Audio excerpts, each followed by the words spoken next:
Morning students. हमने English में lesson 4 two words का लगभग सारा एक्सरसाइज कंप्लीट कर लिया है और कुछ एक्सरसाइज है जो छूटा हुआ है। उसमें से exercise 3, correct the spellings in the following words if necessary. तो यहाँ पर एक्सरसाइज 3 में कह रहा है कि नीचे दिए गए वर्ड्स का स्पेलिंग को सुधारना है यदि आवश्यकता हो तो। इफ नेसेसरी लिखा हुआ है, मतलब कुछ वर्ड्स होंगे जो बिल्कुल सही होंगे, तो ये आप कर सकते हैं। जैसे ब्रिज का स्पेलिंग होता है BRIDGE एंड मिडल ड्रॉन्ड होगा इंस्टेड, सेकेंड एंड फाइट।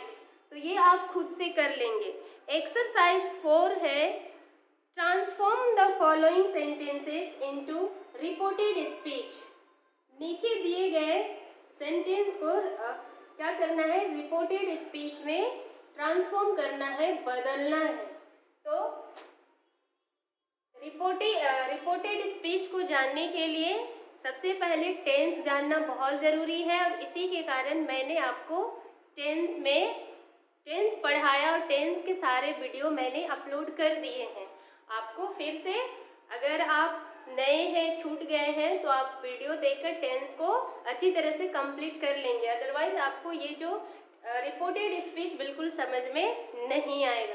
तो देखिए, रिपोर्टेड स्पीच को डायरेक्ट और इनडायरेक्ट स्पीच भी कहा जाता है, इसको नरेशन भी कहा जाता है।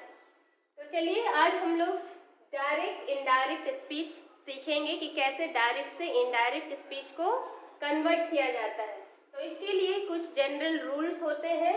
तो और सबसे पहली बात कि डायरेक्ट और इनडायरेक्ट का अर्थ क्या होता है। डायरेक्ट मीन्स होता है प्रत्यक्ष और इनडायरेक्ट मीन्स होता है अप्रत्यक्ष।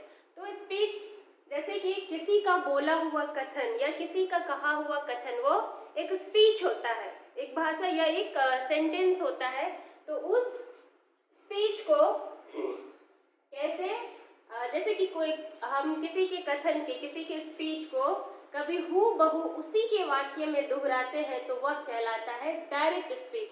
और इनडायरेक्ट स्पीच उस स्पीच को कहा जाता है जिसको हम उसके शब्दों में ना बोलकर कुछ हेर फेर करके अपने शब्दों में व्यक्त करते हैं, तो वो कहलाता है इनडायरेक्ट स्पीच। तो देखिए, हम लोग डायरेक्ट और इनडायरेक्ट स्पीच को कैसे समझेंगे, कुछ उदाहरण के थ्रू हम लोग समझ लेते हैं पहले। तो यहाँ पे देखिए, he said I have lots of work। उसने कहा मेरे पास बहुत से काम हैं। तो ये आपका डायरेक्ट स्पीच है। और याद रखिएगा, डायरेक्ट स्पीच में 2 भाग होते हैं और पहला भाग ये जो कोमा से घिरा हुआ है, इसको कहा जाता है रिपोर्टिंग वर्ब।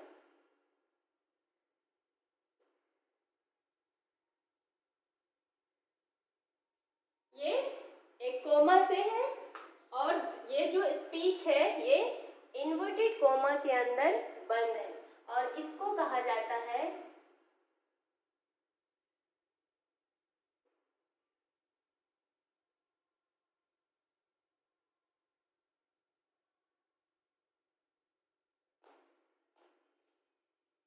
डायरेक्ट स्पीच जो कोमा से घिरा हो।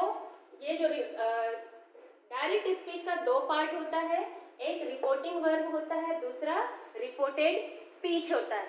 और ये जो रिपोर्टिंग वर्ब है वो कोमा से घिरा हुआ है और रिपोर्टेड स्पीच है वो इन्वर्टेड कोमा से घिरा हुआ है, जिसको कहा जाता है, यहाँ पे यही हुआ कि he said I have lots of work। उसने कहा कि मेरे पास बहुत से काम हैं। अब इसको जब इनडायरेक्ट स्पीच में हम कन्वर्ट करेंगे तो यहाँ पर होगा, जैसे इनडायरेक्ट स्पीच में कोमा हट जाता है, इन्वर्टेड कोमा हट जाता है, बहुत सारे ऐसे चेंजेस होता है। तो उसको हम लोग धीरे धीरे बाद में जानेंगे। तो जब हम इसको इनडायरेक्ट स्पीच में बदलते हैं तो यहाँ पर होगा he said। इस कोमा को हम हटाने के लिए दैट का प्रयोग करते हैं और ये जब सेंटेंस के बीच में दैट आता है तो इसका अर्थ हो जाता है कि। उसने कहा कि और यहाँ पे देखिए ये जो फर्स्ट पर्सन, यहाँ पे बहुत सारे चेंजेस होते हैं, टेंस में चेंजेस होते हैं, पर्सन्स में चेंजेस होते हैं। तो पहले हम लोग डायरेक्ट और इनडायरेक्ट स्पीच को अच्छे से समझ लें। ही सेड दैट, यहाँ पे फर्स्ट पर्सन है वो हमेशा सब्जेक्ट के अनुसार चेंज होता है। ही सेड दैट, ही, और यहाँ पे हैव ये प्रेजेंट टेंस है, ये हैड में चेंज हो जाएगा। He said that he had lots of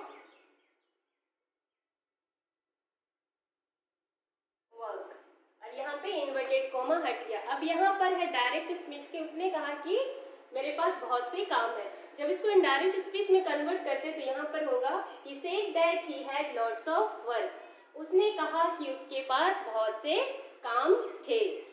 अब इसको हम कहते हैं इनडायरेक्ट स्पीच।